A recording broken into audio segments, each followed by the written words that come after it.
네, 우리 마태복음 6장 25절 이하에 있는 말씀, 염려하지 말라 하는 말씀 우리 배우고 있습니다. 한 절 한 절 우리 성경 정독하고 있는데요. 우리 지난주에 마태복음 6장 여러분 다 펴셨죠? 성경책을 보시고 25절입니다. 그러므로 내가 너희에게 이르노니 목숨을 위하여 무엇을 먹을까 무엇을 마실까 몸을 위하여 무엇을 입을까 염려하지 말라. 목숨이 음식보다 중하지 아니하며 몸이 의복보다 중하지 아니하냐. 여러분 25절 말씀은 설명할 필요도 없이 의미가 선명하게 드러나 있습니다. 그런데 우리가 흔히 무엇을 먹을까 무엇을 마실까 무엇을 입을까 염려하지 마라 이렇게만 우리가 인용하고 또 기도하고 우리에게 적용하고 있는데요. 조금 더 자세히 보면 목숨을 위하여 무엇을 먹을까 마실까 그렇게 되어 있고요. 무엇을 입을까는 몸을 위하여라고 되어 있습니다. 그래서 서로 대조되는 것이 우리 지난번에도 살펴보았듯이 음식 먹고 마시는 것, 음식은 목숨과 관련된 것이고 의복은 몸과 관련된 것이다. 몸을 위하여 무엇을 입을까 그랬으니까요. 우리 기본적인 우리 생활에 꼭 필요한 것들 최소한의 필요를 말하고 있습니다. 그래서 우리가 늘 그 필요를 채우기 위해서 근심하고 염려하고 있는 게 사실이거든요. 그런데 예수께서는 우리의 그 근심하고 염려하는 생활의 필요를 채우기 위해서 살아가는 우리를 향해서 우리가 염려할 것이 그것들이 아니다. 우리가 먼저 더 추구하고 찾아야 될 것들이 있다. 그러시면서 그 이방 사람들처럼 세상 사람들처럼 하나님이 없는 사람들인 것처럼 하나님을 내 아버지라고 부르는 하나님의 자녀는 세상 사람과 다르게 너희 천부께서 모든 것을 아시고 공급해 주시는 그 하나님이 네 아버지라는 사실을 알 때에 세상 사람들이 염려하는 것과는 달라야 된다 하는 그런 논리로 우리에게 가르쳐 주시는 거잖아요. 그래서 뭐가 더 중요하다고요? 몸이 의복보다 중요하고 그리고 음식보다는 목숨이 더 중요하다. 그러니까 우리가 음식을 먹을까 무엇을 먹을까 무엇을 마실까 여기에 너무 큰 관심, 무엇을 입을까 의복에 대한 너무 관심을 가지다 보니까 정작 더 중요한 게 뭐라고요? 목숨과 몸을 어떻게 사용할까? 이 목숨과 몸이 얼마나 더 중요한가? 목숨과 몸이 어디로부터 왔는가?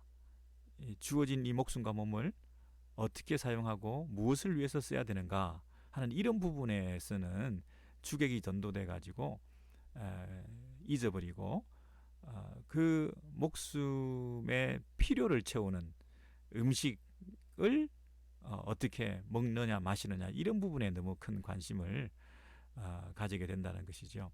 그래서 25절의 말씀 몸이 더 중요하다. 목숨이 더 중요하다. 그래서 의복보다는 무엇을 입을까보다는 몸이 더 중요하니까 의복에 대한 관심보다는 몸에 대한 더 큰 관심을 가지고 이 몸을 어떻게 써야 하는가 여기에 더 신경을 써야 된다. 제가 이렇게 말씀을 드렸는데요. 지난 주간에 우리 라디오를 듣다 보니까 이런 말씀을 누가 하시더라고요. 오늘 이 25절 본문을 가지고 의복보다 몸이 더 중요하다. 먹고 마시고 하는 그 음식보다 목숨이 더 중요하다. 그러니까 이 음식이나 의복에 대한 그런 관심보다는 몸과 목숨에 대해서 더 관심을 가져야 된다. 그러니까 몸이라고 하는 이 건강, 목숨이라고 하는 이 수명, 이런 것을 우리가 관심을 가지고 염려하면서 잘 관리해야 된다. 이렇게 말씀하시는 걸 들었는데요. 물론 그것도 뭐 전혀 일리가 없는 말은 아니지만 이 본문에서 의도하는 것이 꼭 그것을 더 강조하는 것은 아닌 것 같아요. 그죠? 그러면 또 건강에 대한 염려를 해야 되고 수명에 대한 염려를 하면서 또 살아야 되니 또 하나의 염려거리를 더하는 거잖아요. 몸이 이 의욕보다 더 중하다. 그래서 몸도 잘 중요하니까 관리해야 된다. 건강 관리 잘해야 된다. 목숨이 음식보다 더 중요하다. 그러니까 수명, 장수, 생명 이런 것들도 우리가 잘 관리해서 그것을 잘 지켜야 된다. 이런 식으로 가면 조금 본문이 왜곡될 가능성이 있어서 좀 조심스럽죠. 그것보다는 우리에게 주어진 이 목숨, 이게 너무 중요한 것이고 우리에게 주어진 이 몸, 이게 너무나 더 중요한 것이기 때문에 그 목숨을 위하여 먹고 마시는 이런 부분에서 너무 신경 안 써도 이 중요한 것을 우리에게 주신 분, 목숨이 우리가 뭐 애를 써서 이 목숨을 받은 게 아니잖아요. 그러니 이 중요한 목숨을 주신 분이 계시기 때문에 이 귀중한 목숨까지도 주신 분께서 이 목숨에 필요한 것들을 덤으로 더해 주시지 않겠느냐 하는 데 대한 믿음을 가지라는 거예요. 목숨을 내가 어떻게 뭐 받은 것도 아닌데 이 목숨까지 우리가 받은 입장에서는 이 목숨까지 주신 그분께서 이 목숨에 필요한 것들을 더해 주실 텐데 왜 우리가 목숨을 위해서 뭘 마실까 뭘 입을까 그렇게 염려를 하느냐는 거죠. 이 목숨을 위해서 내가 염려할 게 아니라는 거죠. 내가 이 목숨을 책임질 게 아니기 때문에 내가 이 목숨을 책임지고 내가 목숨을 생산해내고 내가 이 목숨을 끝까지 지켜야 될 존재가 내가 이 책임을 져야 될 존재가 아니기 때문에 내가 스스로 목숨을 위해서 어떻게 해야 되겠다 이렇게 목숨을 내가 케어해야 되겠다 목숨을 내가 책임져야 되겠다 이렇게 막 전전긍긍하면서 오래 살려고 수명을 연장하려고 이 몸이 내가 책임지고 내가 끝까지 관리해야 되고 이 몸뚱아리를 위해서 내가 무엇을 입을까 무엇을 먹을까 하는 그런 차원에서 너무 신경 안 써도 우리가 스스로 책임질 필요가 없다. 우리가 스스로 책임질 필요가 없다. 이미 그것을 주신 분이 계시다. 그 귀중한 것을 주신 분께서 그것을 위하여 필요를 채워주시는 것은 그분이 끝까지 책임지실 일이다. 그렇게 말씀하시는 거예요. 그러면서 든 예가 공중의 새를 보라 이렇게 말씀하신 거잖아요. 공중의 새를 보라. 그 새에 대한 목숨, 그 새에 대한 필요, 그 새에 대한 생존 이런 것들은 새가 스스로 알아서 하는 것 같냐? 스스로 새가 자기 생존을 위해서 씨를 뿌리고 그리고 26절에 보시면 씨를 심고 씨를 뿌리고 그리고 거두고 그리고 창고에 모아들이고 그렇게 자기 스스로 막 자기 그 생존을 위해서 자신의 건강을 위해서 몸을 위해서 자신의 수명을 위해서 새가 그렇게 막 애를 써가지고 새가 생존하는 걸로 보이냐 좀 생각이 있으면 봐라는 거죠. 그 새의 생존 방식을 보라는 것입니다. 여러분 인생이 생존하기 위해서는 세 가지를 해야 된다는 거죠. 여기 보면 26절에 의하면 공중의 새를 보라 심지도 않고 거두지도 않고 창고에 모아들이지도 아니하되 이 세 가지가 뭡니까? 첫째는 파종 씨를 뿌리는 겁니다. 파종하는 겁니다. 그 다음에 거두어 들이는 것 추수 거두어 들이는 거죠. 세 번째는 창고에 모아들이다 저장 내일을 위해서 저장하는 것이 생존을 유지하고 연장하는 데에 꼭 필요한 것이죠. 그렇잖아요. 예, 우리 인생이 살아가기 위해서 최소한 해야 될 일이 뭐라고요? 씨를 뿌리고 추수 아니 저 파종, 그 다음에 추수, 그 다음에 저장, 파종, 추수, 저장 이 세 가지를 통해서 기본적으로 인간이 살아가고 있지 않습니까? 네, 이 뭐 농경 문화가 아니라 하더라도 기본적으로 인간이 살아가는 방식은 그렇게 자기가 수고해서 애를 써서 그리고 모아서 거두어 들이고 그리고 비축하고 저장하고 세이빙하는 것을 통해서 그렇게 우리가 살아간다는 것이에요. 내일 먹을 것도 있어야 되기 때문에 오늘 저장해 놓고 하는 그런 방식으로 내일 산다는 것이에요. 여러분, 그런데 가장 기본적으로 해야 되는 살아가려면 가장 기본적으로 해야 되는 이 세 가지를 안 하고도 새는 잘 살더라는 것입니다. 이해되십니까? 목숨을 위하여, 몸을 위하여 뭘 먹을까, 뭘 마실까, 뭘 입을까 이러면서 막 씨를 뿌리고 그리고 추수해서 놓고 저장해 놓고 이런 방식으로 막 애를 쓰지 않아도 아무것도 안 해도 공중의 새를 보라 심지도 않고 거두지도 않고 창고에 모아들이지도 아니하지만 너희 하늘 아버지께서 그들을 기르신다는 거예요. 새들에게 먹이를 주시고 물을 공급해 주시고 바람을 불게 하시고 벌레들을 허락하시고 내일을 위해서 비축해 두지 않았는데도 새는 내일도 산다는 거예요.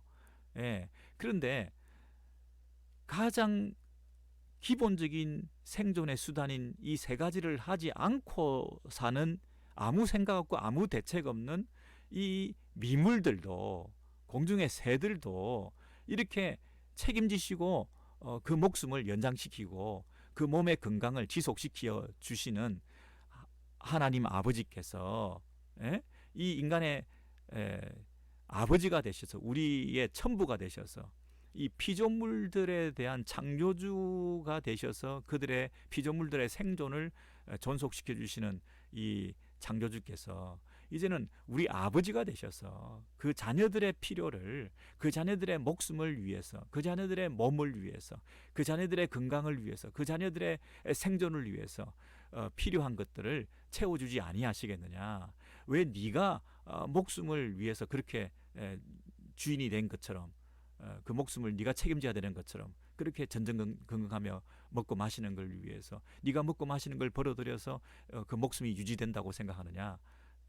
네가 무엇을 입고 무엇을 잘 갖추고 뭐 어떤 집을 잘 짓고 그렇게 잘 도모하고 저장하고 세이빙해서 네 인생이 그렇게 안전하냐, 네 몸이 그렇게 건강하냐, 그렇게 지금 물으시는 거잖아요. 오해하시면 안 되죠.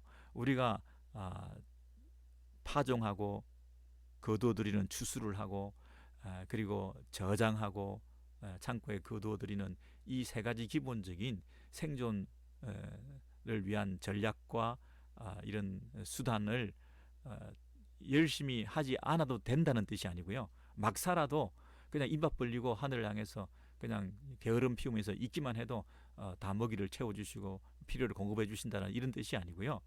우리가 아무리 파종하고 추수하고 저장해도 그걸 아무리 열심히 한다 하더라도 그것이 우리의 생존을 보장하는 건가요? 우리가 좋은 씨를 준비해서 파종을 해도 해가 비치지 않으면 적당한 때 비가 내리지 않으면 그게 무슨 소용이 있습니까?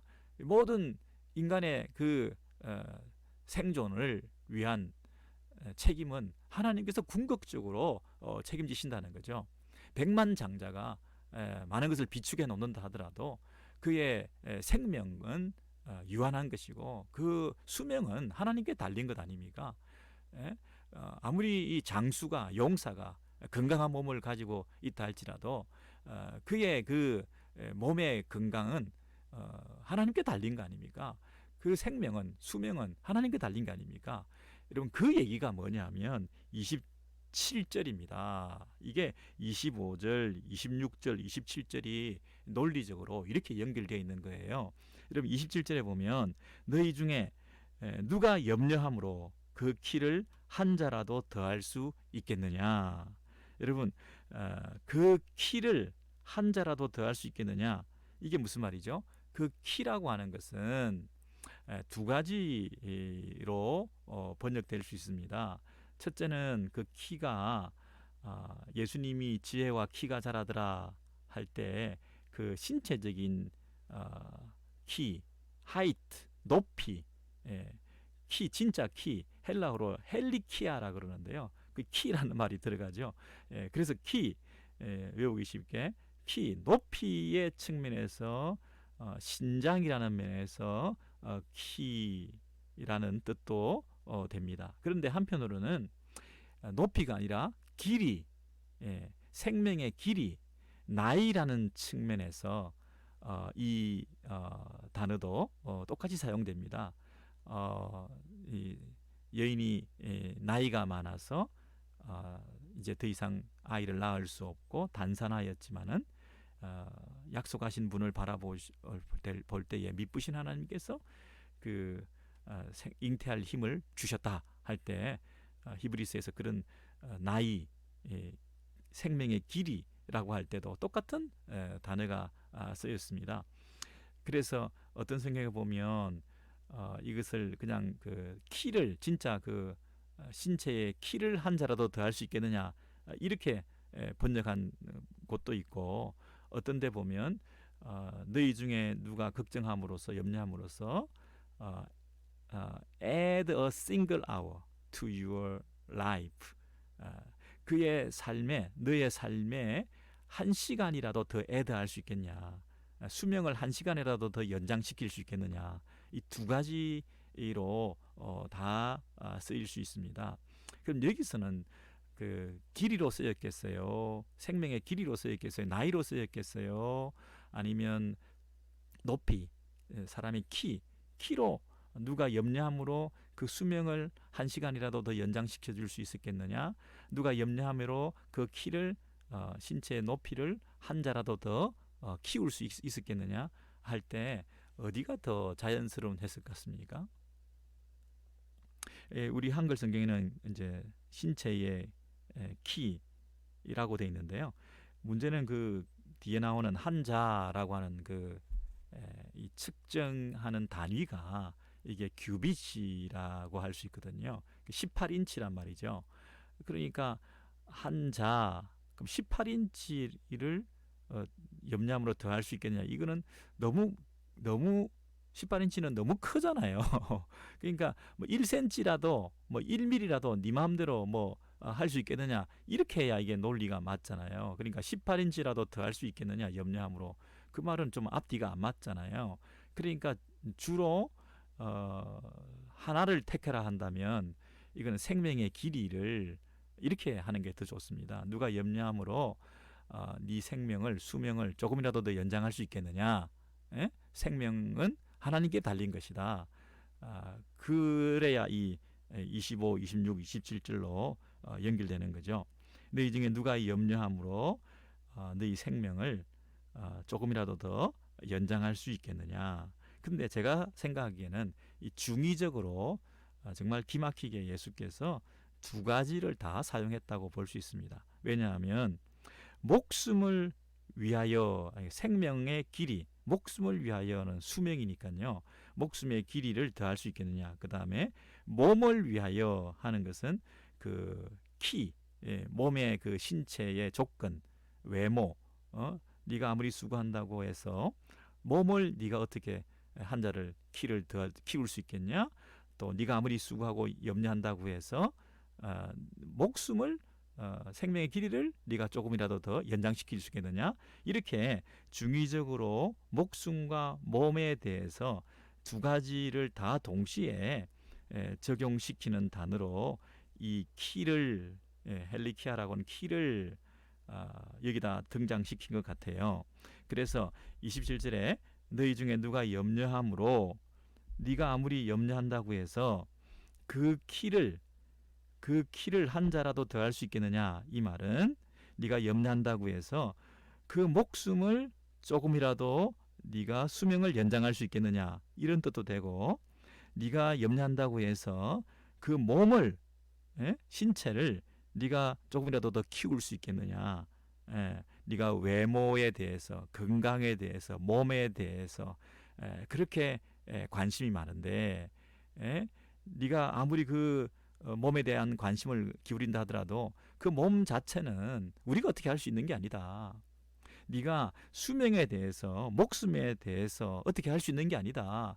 네가 먹고 마시는 걸 가지고 막 이렇게 목숨을 위해서 애를 쓴다고, 안 죽으려고, 더 잘 살려고, 먹고 마시는데 집착하면서 수고해서 염려함으로 막 먹는 거 마시는 거 잘해서 목숨에 대해서 네가 이 많이 케어를 하는데, 그 목숨에 대해서 네가 생명을 한 시간이라도 더 네가 염려함으로 연장시킬 수 있겠느냐, 그 말이잖아요. 그러니까 목숨도, 몸도, 건강도, 생명도, 수명도, 우리의 외모도, 신체도, 모든 조건이 다 하나님께 달린 것이라는 거예요. 우리가 수고해서 목숨을 위한답시고, 우리가 수고해서 염려해서 몸을 위한답시고 하는 일들이 궁극적으로는 아무런 가치가 없는 일이다.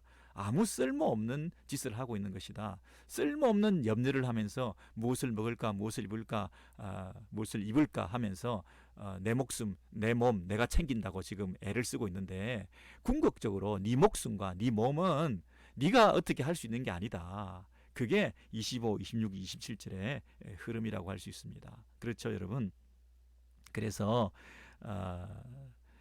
네 목숨과 네 몸이 네가 염려해서 어떻게 조금이라도 변화를 준다든지 연장시킬 수 있다든지 할 수 있는 게 아니기 때문에, 네가 스스로 그 목숨을, 네 몸을 어떻게 할 수 있다고 착각하고 그렇게 염려하고 수고하고 애쓰고, 제발 그렇게 하지 말라는 거예요. 그렇게 한다고 네 목숨과 몸이 유지되고 존속되고 연장되고 하는 게 아니다. 새들을 봐라, 새들을 봐라. 이 공중의 새들이 먹고 마시고 무엇을 입고 하는 이런 부분에서 막 염려를 해서 사는 것 같냐. 최소한의 파종과 추수와 저장도 하지 않는 그런 미물에 대해서도 수고하고 염려하지 않아도, 어떻게 걱정하지 않아도 그들을 먹이시고 입히시는 것이 하나님께서 하시는데, 그 피조물들을 향해서 창조주가 기본적으로 가지고 있는 생각도, 계획도, 섭리도, 주권적인 통치도 그렇게 여전히 하고 계시는데, 우리와의 관계, 천부께서 네 자녀들에게, 하나님의 자녀들에게 책임져 주시지 않겠느냐. 여기서 여러분 일반 은총과 특별 은총이라는 얘기를 기억하실 수 있죠. 이 자연계의 창조주가 피조물들에게 일반적으로 허락하시는 은혜들이 있죠. 이게 일반 은혜라고 말할 수 있습니다. 일반 은총이라고 말할 수 있습니다. 악인과 선인에게, 그리고 의로운 자와 불의한 자에게, 믿는 자나 믿지 않는 자에게 이 세상에서 동일하게 하나님께서 비를 내리시고 해를 비춰 주시잖아요. 모든 이 세상에 그 섭리의 그 주권적인 통치와 또 그분의 다스림 가운데 이 세상이 있는 거 아닙니까? 이게 일반 은총이죠. 일반적으로 모든 사람들에게 다 주어지는 은혜라는 것입니다. 그런데 피조물들에게, 불신자들에게, 또 이 새나 이 들의 백합화 이런 것들에게도 이렇게 가장 보잘것없는 미물, 대책 없이 사는, 내일도 모르겠다 하고 사는 그런 미물도, 추수, 이 파종, 추수, 저장 이런 것도 제대로 하지 않는 이들에게도 하나님께서 그 미물들을 먹이시고 입히시는데, 하물며 특별 은총을 입은 우리들이죠. 특별 은총은 뭐죠? 구원받은 자들이죠. 예수의 보혈의 능력으로 성령을 받은 자들이죠. 우리가 죄인임을 알고 내 안에 거룩한 영인, 아버지라고 부를 수 있는 아들의 영이 우리 안에 들어와서, 아들의 영이 우리 안에 있으니까 누구를 알아봐요? 우리가 아들이니까 아버지를 알아보는 거죠. 아들의 영이 있으니까 우리가 아버지를 아버지라고 부를 수 있게 된 거잖아요.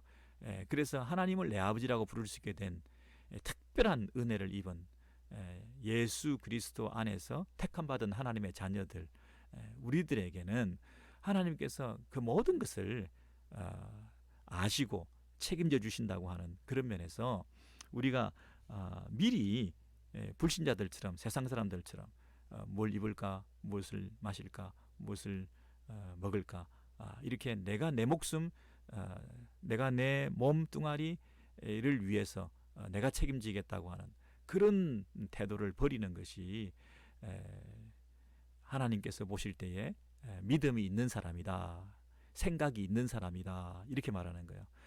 우리가 정말 생각이 없다는 거예요. 정말 믿음이 없다는 거예요. 이 하나님 아버지에 대한 최소한의 믿음이 없이, 그리고 정말 논리적으로 이 흐름을 생각해 볼 때, 아니 생각이 있다면 좀 생각을 좀 해봐라. 네가 염려하는 것은 정말 생각이 없다. 네가 염려하고 있다는 것은 너무 생각을 하지 않는다. 너무 묵상을 하지 않는다. 너무 세상을 관찰하면서 자신에 대해서, 존재에 대해서, 우리 하나님에 대해서 너무 생각이 짧다. 그리고 그분에 대한 믿음이 너무 없다. 너무 그 하나님에 대해서 모멸적인, 하나님을 경멸하는 그런 태도로 우리가 염려하고 살아가고 있다. 하나님을 무시하고 있다. 하나님에 대해서 너무 우리 마음이 닫혀 있다.